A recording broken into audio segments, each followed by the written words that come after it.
Hello from the University of Technology, Sydney. Hello actually from the Design Innovation Research Centre. That is the room that I'm currently standing in. The Design Innovation Research Centre has been doing social service design work for over 10 years and have the great fortune of being the director here. And so I'm speaking to you from this particular workshop place. But I should indicate that I am also speaking to you from Gadigal land. I would like to pay my respect to those people who never ceded their land, to the settlers who now occupy it, settlers like me who benefit from this land. I'd like to pay my respect to those elders, past, present and emerging, and recognise their guardianship and custodianship of this land.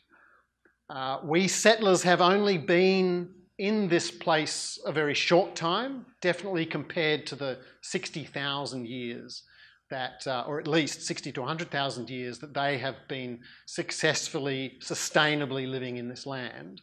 We've only been here just over 200, and we've done a very good job of making the place quite unsustainable.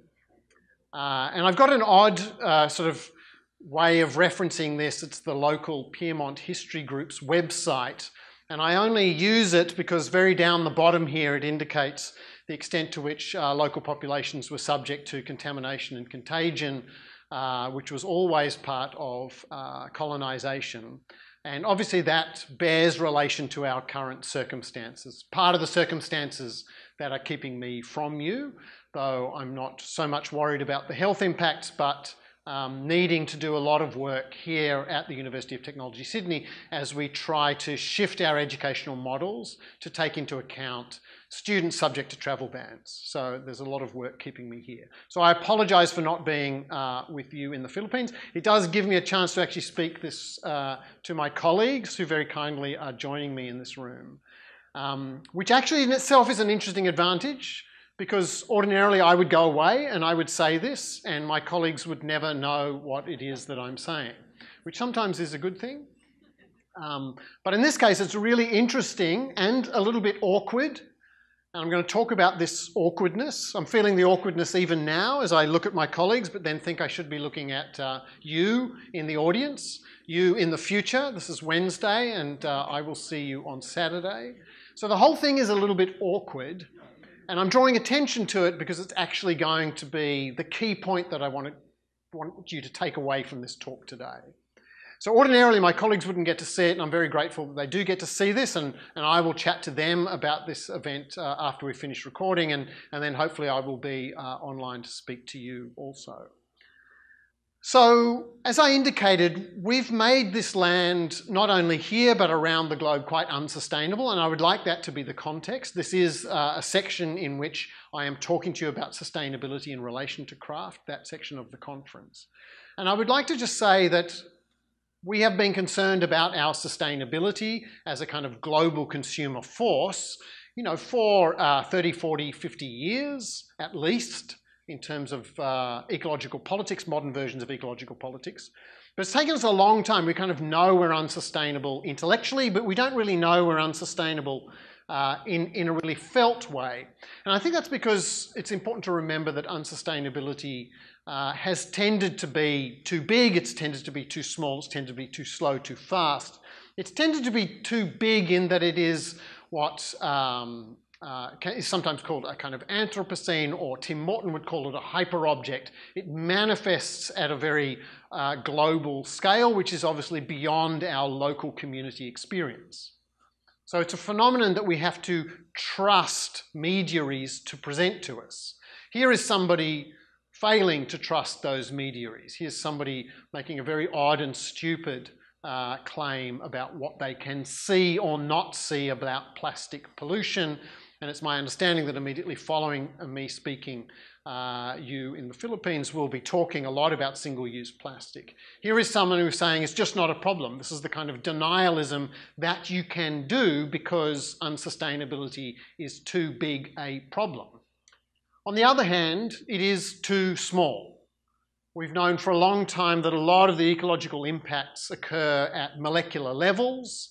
One of the reasons why Rachel Carson, in her defining work, almost beginning modern ecological politics in North Atlantic countries, why she calls this book Silent Spring, is you cannot see the synthetic estrogens in the pesticides that are moving up the food chain and causing the death of birds, and so removing birdsong from the forests that she was walking in. So it is too small to see unsustainability. It's too big, it's too small, and obviously to some extent it is too slow. It is something that is on a geological time frame. Even this is a logarithmic scale. It's very difficult to get our head around these sorts of movements. So it has been something that we have not been able to feel. It's been something that has been primarily intellectual, and something where the intellectuals have tried to convince us about how to change, how to craft and transition our society in new directions. It is, however, now occurring quite quickly, and to some extent too fast for us to deal with it. So my last kind of emplacement is to say welcome from the country that to some extent is experiencing the front end of the extreme conditions associated with unsustainable anthropogenically caused climate change. And so this has been where I have been dwelling for the last few months. This has been the experience of this place. This has been the experience that is now redirecting the very school of design that I'm teaching in and informing some of the ways in which we are now restructuring urgently and quickly. So I'd just like to give that context because it also explains why I'm not with you for another reason. Climate change obviously is something that will require radical redirection at every level of our society. There is nothing that will not be impacted by having to change, either to reduce the risk of climate change or to adapt to climate change. So everything is changing. Everything to do with the way we teach design and understand design's relation to craft, as I will speak to you. Everything about the way in which we educate, everything about the way we transport, everything the way we eat, etc. And so as a result, even after having said, yes, I will come to the Philippines, as I have many times flown to go to the Making Futures conferences because they're interesting and important. On each case, though, it is now necessary to ask, how else to do this? This is now the design challenge. How else do we begin to confer? How else do we begin to share knowledge? How else do we begin to change together? And so I am also not with you for this reason. It's a bit of a benefit. And we need to be changing the way we conference.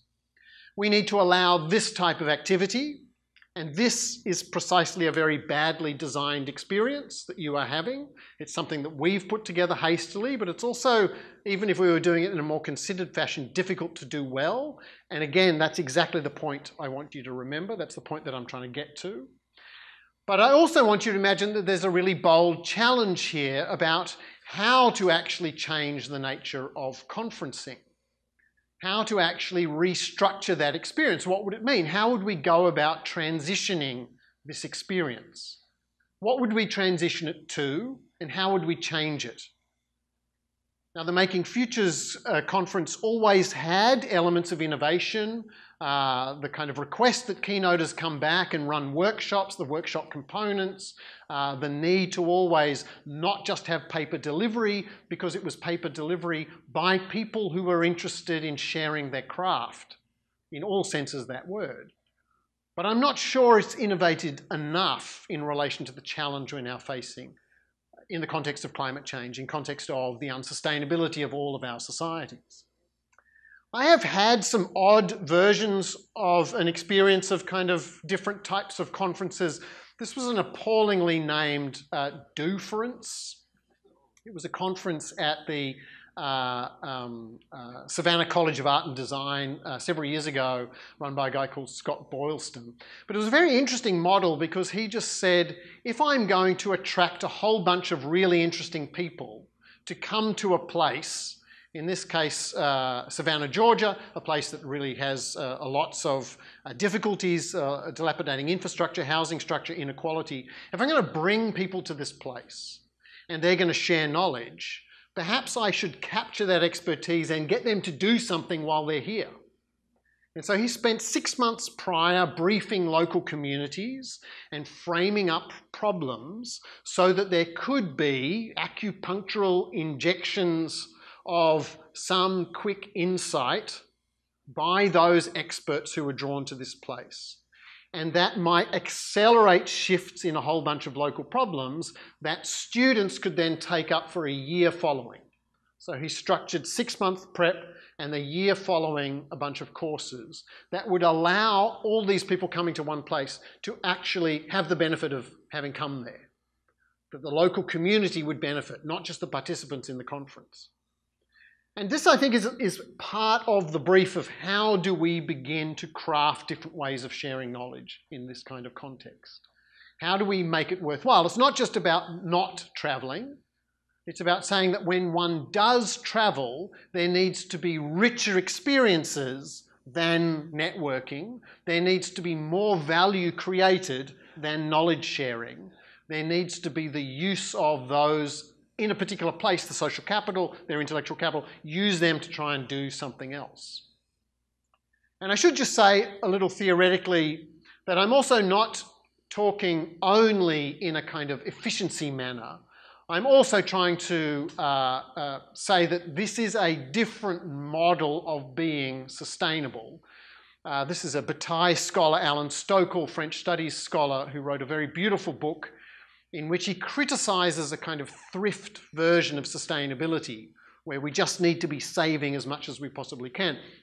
He says this is the kind of economy that got us into the trouble in the first place, so we can't use that same logic. And in fact, someone like Bataille, who's more concerned with excess and transgression, can in fact be a model for another type of sustainability. A model in which, yes, one is conserving resources because that is enjoyable. He gives the example of cycling, and he says nobody's cycling because it's more efficient than a car. They're cycling because they love the burning in their thighs of the work that they're doing as they cycle. I should say his example is New York cycling, not Copenhagen cycling. So he sort of talks about a very Bataillean battle with the cars as you try to get there. And he says, you're being efficient. You're being a much more efficient ecological person by cycling, but you're doing it for a different type of pleasure. And what you might then do with those resources that you've saved is also have moments of transgression. So one might expect that if you go to a conference, finally in the Philippines, and you decide, we will actually, because we've lived more carefully elsewhere, we will in fact expend. Make sure that that expenditure is not only productive, but exuberant. It is the moment at which we are excelling as humans, because that is the nature of human being. Difficult argument, which I'm just glossing very quickly now in order to move on. So we need to transition. We need to transition how we conference. We need to transition global logistics. We need to transition how we craft everyday existences. We need to transition quickly. These are two different talks given 10 years apart by Saul Griffith, an Australian sort of engineer, who was talking at one point about saying that we need 100 square metres of solar cells every second, according to a particular metric that he'd established at that point. When he comes to talk about it 10 years later, he said we were actually out of time. So we need to make a rapid transition. And this isn't only about new technologies. Part of the problem with the transition is that we need to get rid of existing infrastructures. We need to get rid of existing economies. We need to get rid of existing expectations. And again, that is the crucial point I'm trying to make in this talk. It's expectations of a certain polishedness in exchange across cultures and time and space. We need to get rid or change those expectations. This is also what needs to be transitioned. So it's very difficult to do, and that is why I'm extraordinarily grateful to have had the opportunity several times now to be at the Making Futures event and to try and talk about transitioning from the perspective of myself coming from design to an audience primarily concerned with craft. So I've been 3 times to talk about transitioning in relation to this excessively oppositional dyad between craft and design. And I'll come back to this distinction, which in each of the three talks has been structured around David Pye's crucial distinction between the workmanship of risk and the workmanship of certainty between craft and design. I'll come back to that. But in each of these cases, I've been trying to say, how do we transition? How do we transition from one regime, which interconnects landscapes and infrastructures?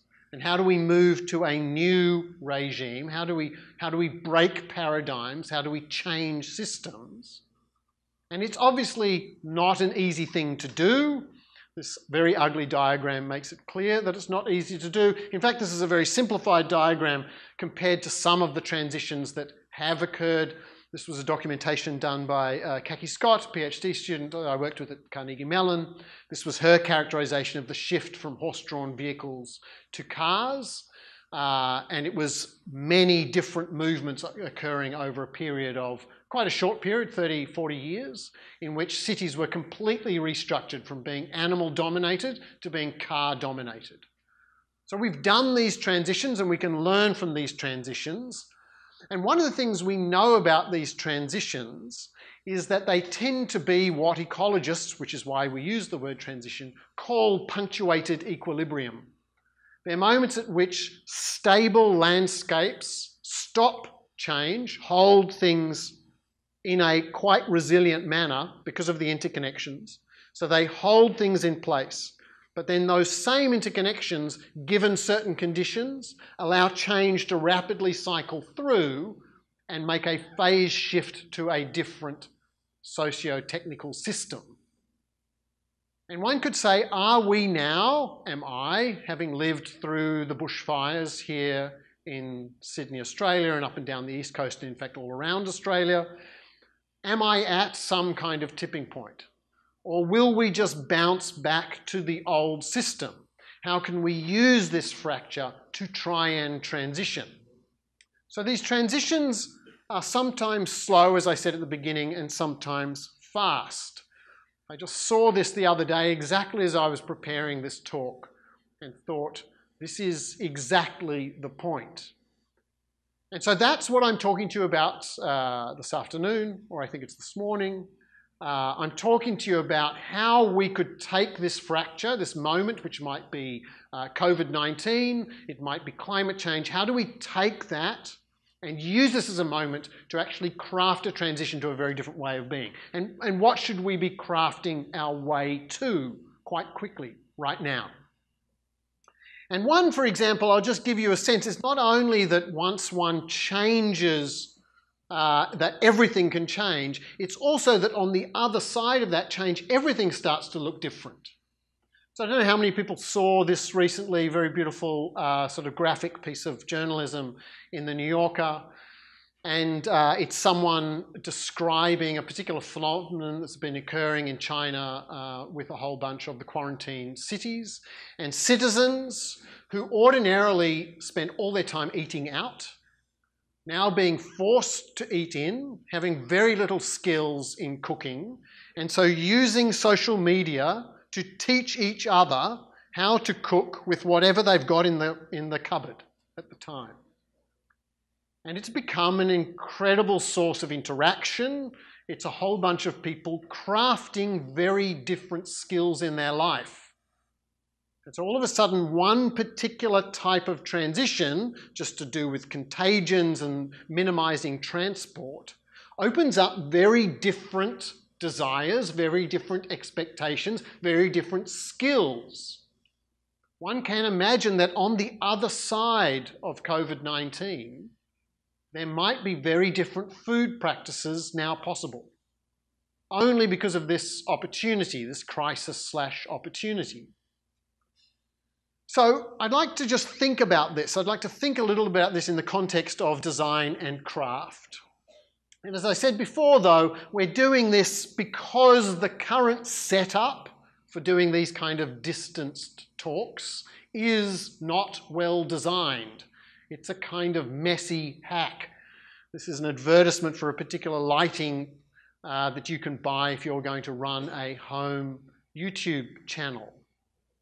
And this is the way in which we are having to hack that we do teleconferencing, but we don't do it very well. There is no well-established etiquette. There is no strong cultural practice.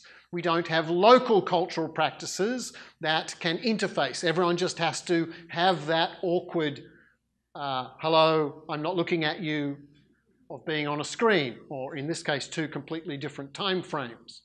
You're in the future, I'm in the past. Right? This kind of awkwardness is what we are trying to cobble together because we haven't actually designed what it is that we want to transition to.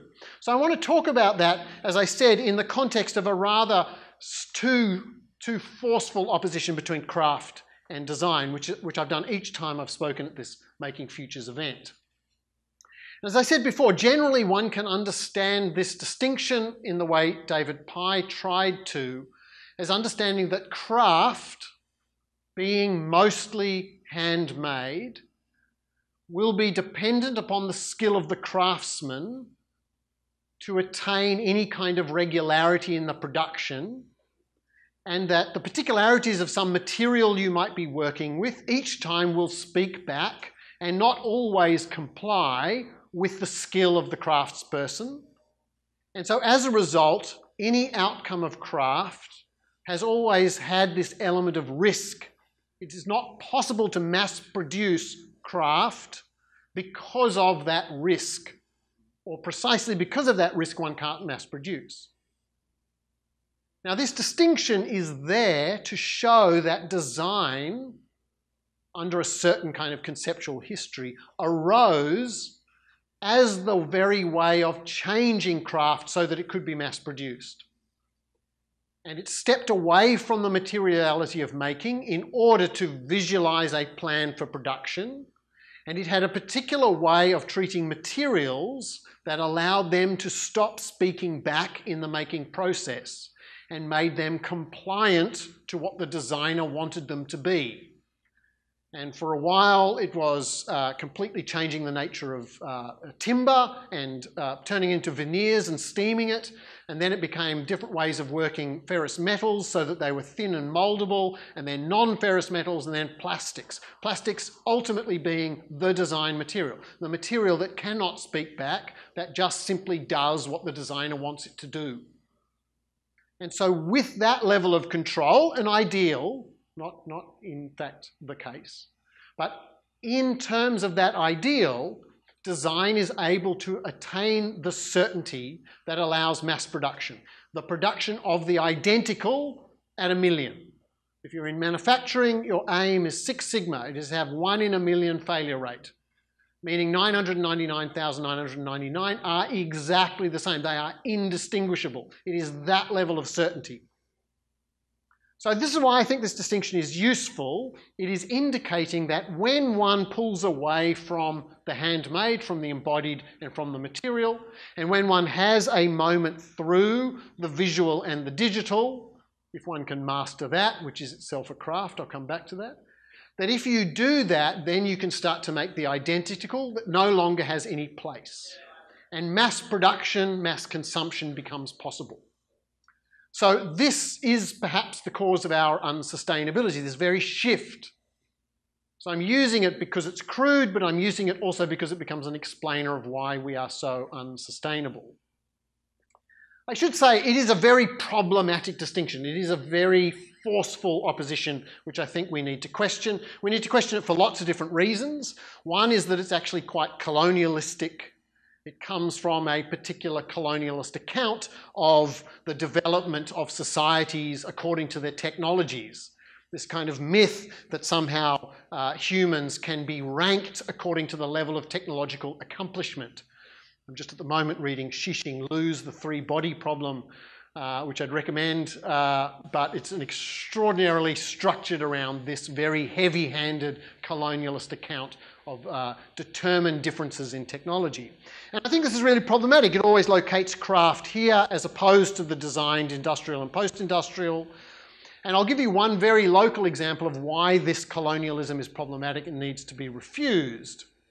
I'll reference, for instance, some of the work that my own colleagues have been doing with Indigenous people and their understandings of cultural burning and some of the fire management practices, which could have, in circumstances not exacerbated by climate change, have reduced the ecocide that has just occurred in this country.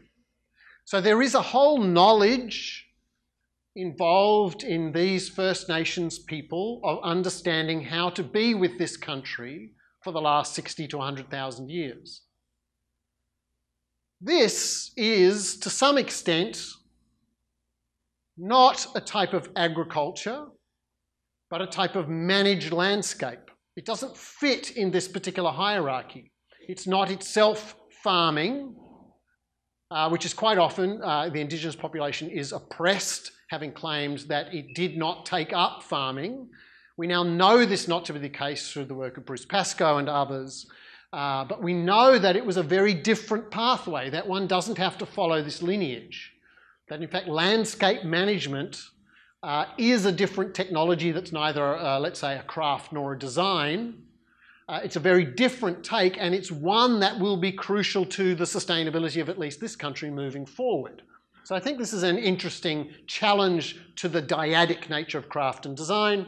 And I've spoken before at Making Futures events about the fact that it is well recognised that the digital itself obviously requires embodied craft. The hand-eye coordination of mousing whilst using complicated software is not different from lacing and sewing and working with drape.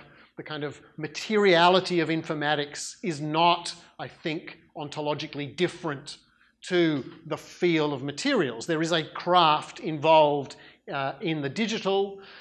There is craft involved in the design process now in terms of accelerated cycles of iteration, field trial and error. I've spoken about this before. I think it's one of the major unsustainabilities of post-industrial design. And in fact, there are even more extreme examples of people who are undertaking sort of craft-like experiments under their own belief that this acceleration is how we deal with unsustainability. So I think this distinction is problematic, but it is nevertheless somewhat useful for the purposes that I'd like to talk to you about, at least just as a heuristic to help us make a decision about how to transition in the face of climate change.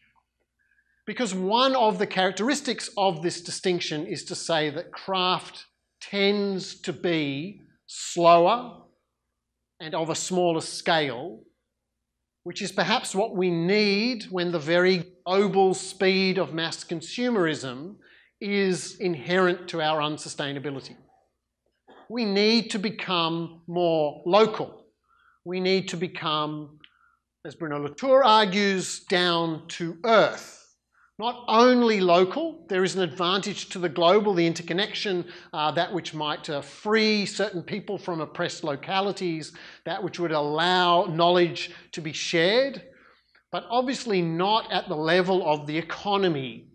Latour has a complicated argument that I don't have so much time to go into about the ways in which we were local and modernised towards a type of global. But that global presumed a type of version of the earth that didn't exist, a limitless earth, that neoliberalism was somehow outside the earth that we went to, that the ecological crisis is bringing us back to earth, but that what we are seeing in global politics right now is that that return to the local, which might be of a more sustainable scale and pace, risks being parochial, and if not xenophobic. The idea that if I am to be sustainable, I need to cultivate only local species and I need to worry about invasive species is a very problematic framework to go in an era in which, once again, Syrians are being forced to flee their country.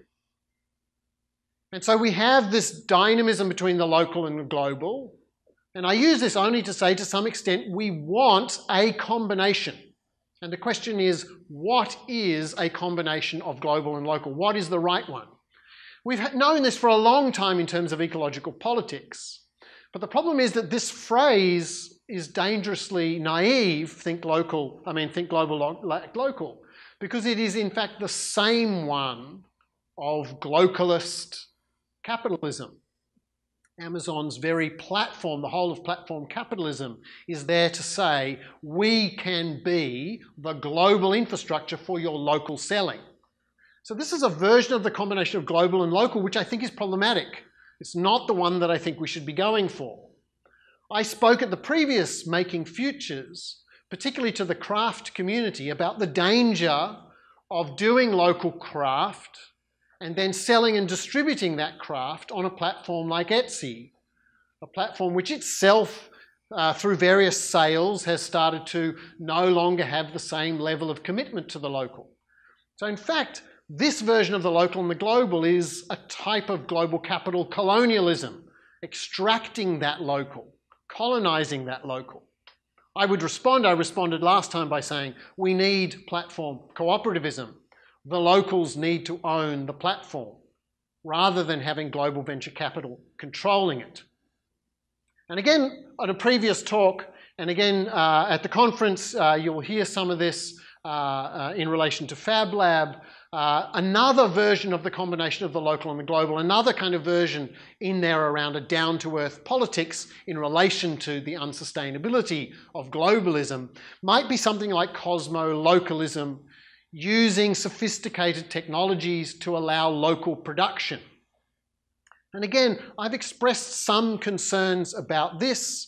I don't think this initiative necessarily goes in that direction. It is precisely the question that is open at the moment. It's a bifurcation point in the transition as to which way it will go. Which bits of this are owned, which bits of this are cultivated, which bits of this are globalizing forces that are not letting the earth speak locally, as Latour would suggest. So instead, I want to just finish by talking particularly about cosmopolitan localism, which is the way transition designers try to promote the vision that they should be working towards. And it's a nice idea. It's a nice idea that you are localist in your footprint, in your production. You're localist in your materials, you're localist in your food, which would also mean being seasonal. It would mean being in tune with your own country, with your own bioregion. So one might be physically local, but one would want to make sure, to resist xenophobia and a lot of the localist politics we have at the moment, that one maintains a cosmopolitanism, a connectivity. The connectivity of being able to me be here in Sydney and you be there in the Philippines.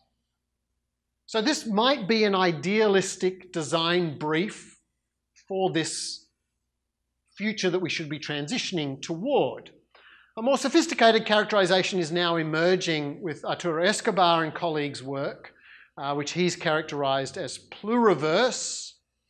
There is a danger with cosmopolitan localism that it is locals that are still subject to global forces, whereas Escobar is promoting an idea of coexisting locals. And I will try to get to this same characterization in terms of distance presentations. So what I mean is that there are local crafts that the people at this conference are learning about, local crafts that my colleagues in the audience study and understand, and that they need to be shared, and that we need to start to design the mechanisms by which we share those local skills and crafts.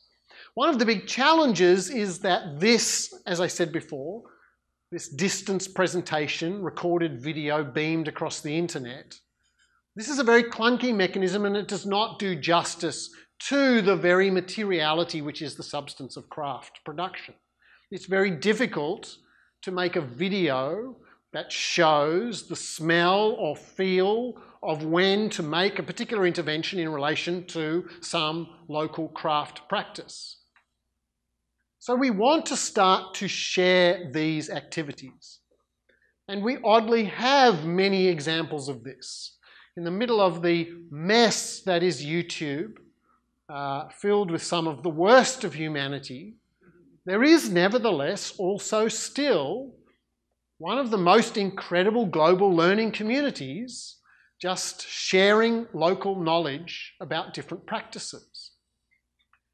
And I dream to some extent of, this is a scene oddly from a film by Atta McGoyan called Adoration.